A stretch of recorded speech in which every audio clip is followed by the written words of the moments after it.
So this is what I've been saying for the last like 4 years. Nobody ever took me serious, but this is literally what I'm saying. So what do you think about all these restaurants that are closing in the last couple of years and this year, and apparently even next year there's projected more restaurants to close?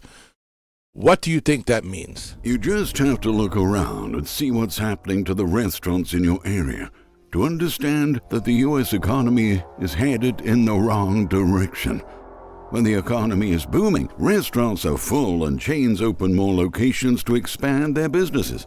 But when the economy is struggling, restaurants get increasingly emptier and underperforming locations go belly up. Sadly, it seems that a restaurant apocalypse has started to sweep across the country this year. Faced with high... I love this guy's voice. I don't know if it's really his voice, but if it's not, an AI doing it, whatever, it's a pretty cool voice. But this voice is pretty dramatic. Higher living expenses, most households have very little discretionary income to spend as a result of inflated prices, and that's particularly true for our young adults. Americans love to eat out, but these days about 60% are living paycheck to paycheck and report experiencing financial distress. Without the extra dollars to spend at the end of each month, people are consuming less, and many sectors are hurting. The restaurant industry is being disproportionately hard hit by this trend. According to data from Placer.ai, visits to sit-down restaurants were down nearly 5% in the past year. People just can't afford to dine out as much as they once did. Consequently, we're witnessing a wave of restaurant closings that's growing larger all. So according to this chart, it shows that full-service restaurants, as much as all the restaurants have been going down, full service really have been hurt. And overall dining, of course, is just basically as an average has been down. It's been negative. Fast casual, coffee shops, quick service restaurants seem to be, I guess, able to withstand a little bit. But if you see the third quarter in 2023, even those restaurants got a beating. So, yeah, it's not good. It doesn't look good at all. I don't know. It just looks really bad for the next couple of years, probably. 5% in the past year. People just can't afford to dine out as much as they once did. Consequently, we're witnessing a wave of restaurant closings that's growing larger all over the nation. Even in the Big Apple, many famous restaurants are being shut down. Despite being known for its great dining spots, New York City has been facing a major decline in foot traffic in recent years. From December 2023 to January. The thing with New York, everybody, I'm from New York. I'm still close to New York, and I have family in New York. I know New York is not the same. With many factors going on, it just has gotten really bad ever since COVID and everything. Crime is definitely up. I know when I was in Philadelphia, that's another city that crime was horrible. That was actually, it hurt the businesses around basically anywhere, especially tourists. Tourists hear that all this crime is going on, they don't want to go there. New York is having a big boom on basically shops getting raided, but raided by thieves a lot. It's like in the stories in the news all the time. People hear that, they necessarily, you know what, maybe I go to somewhere else. As much as New York was, I guess, thriving before all this, but now it's the total opposite. It's almost like the New York of old. Like it's back to the 80s, that it was not the best New York that, was available, but we're getting back to that direction. And it's funny because people say, oh, well, it's because you're getting old, but when you make these comparisons, it's the opposite. I remember when I was younger, New York was really bad, and then it was like a bunch of years that stuff was actually, it got pretty good. Like as far as, crime went down, a lot of stuff got better. But in the last couple of years, it's almost like this is as bad as it was before. And people used to, older people talking about, oh, everything that when you say everything when you were younger is better. No, New York was pretty bad when I was young. And it went through a phase that for many years that it was actually improved. It got better for almost, I don't even know, almost 20 years. In the last 5 years, it's like boom, all that was wiped away. So yeah, I can see why New York is getting hit so bad. January 2024 alone, more than 40 big restaurants and bars have been shut down, with some owners saying business simply never picked up after those COVID lockdowns in 2020. In Middle America, What those COVID lockdowns did is also the introduction of in-home work, like people that worked in offices were not working in offices because they shut down the cities. They're working at home, and then companies stayed like that.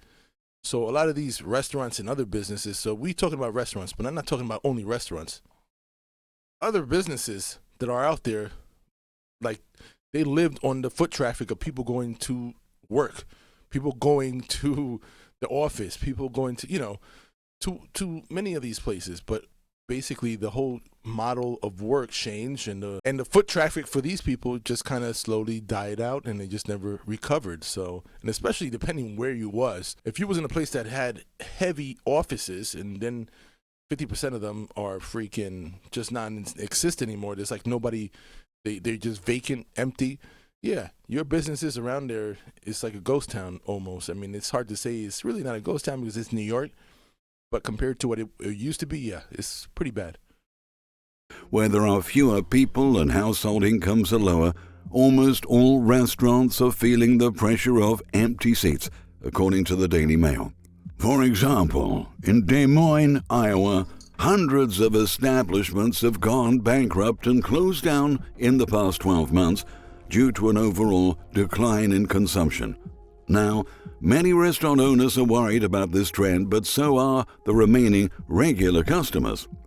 Abby Sheffer, a law student at Drake University, told local station KCCI that she and her friends have noticed there's a lot less people visiting restaurants right now.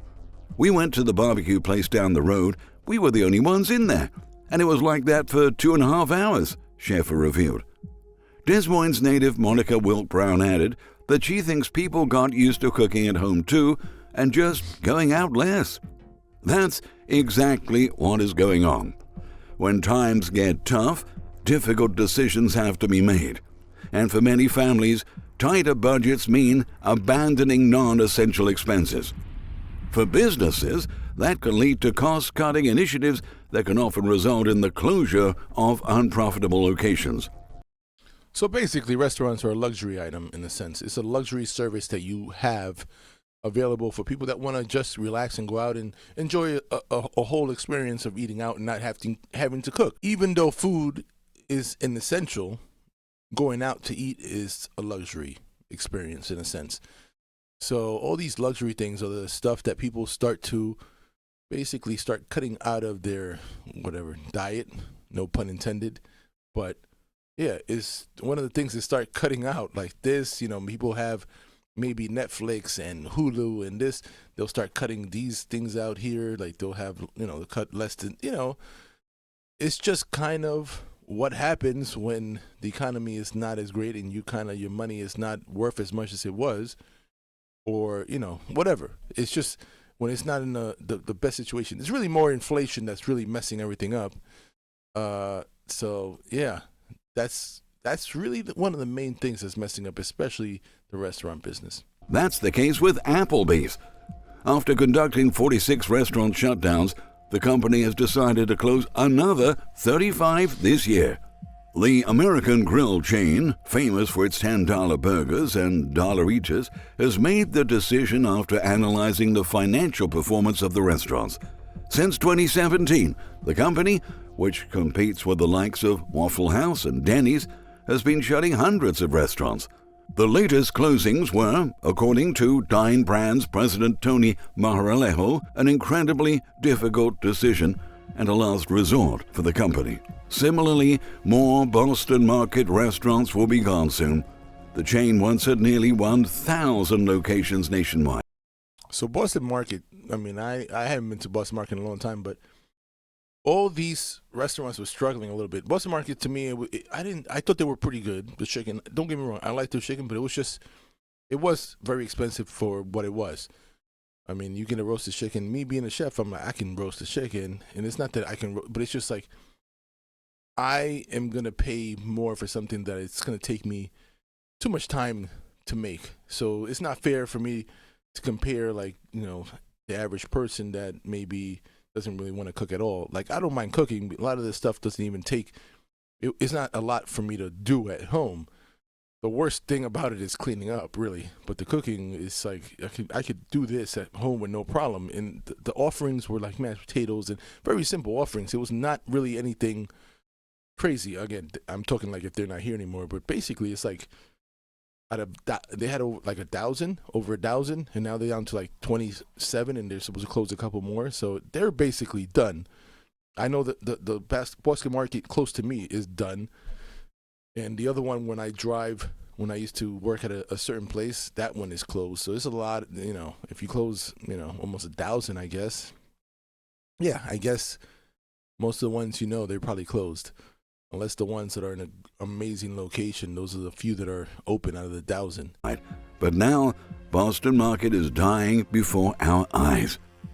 The pace of its demise has picked up over the past few months. Now, with its store count continuing to dip, Boston Market seems to have reached the end of the line. A couple of months ago, owner Jignesh J. Pandya was denied Chapter 11 bankruptcy for the second time and has been barred from filing again for 6 months. That leaves... So basically, that Chapter 11 bankruptcy is going to speed up the process of them going out of business.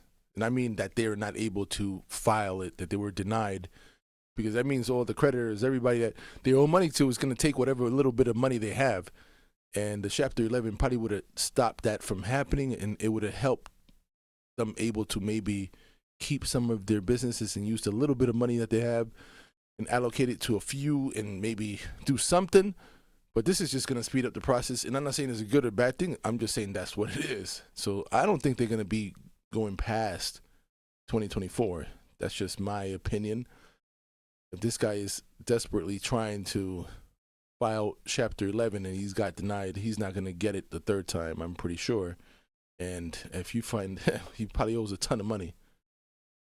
His company, which faces massive financial obligations, unable to gain court protection from its creditors. The restaurant chain no longer has a headquarters, as it was seized in May 2022 by the Colorado Department of Revenue for over $329,000 in unpaid sales and payroll taxes.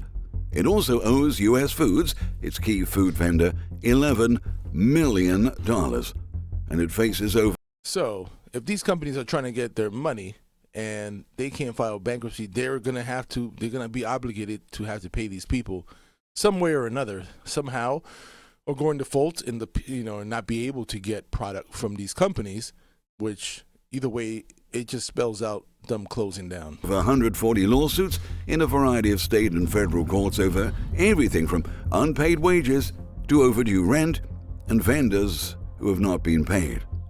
It's a bleak picture that keeps getting worse. In March, Restaurant Business reported that Boston Market chain had dwindled to 27 locations, and that number appears to have fallen again. The current inflation crisis is the primary reason why this trend is accelerating. While consumers have less purchasing power...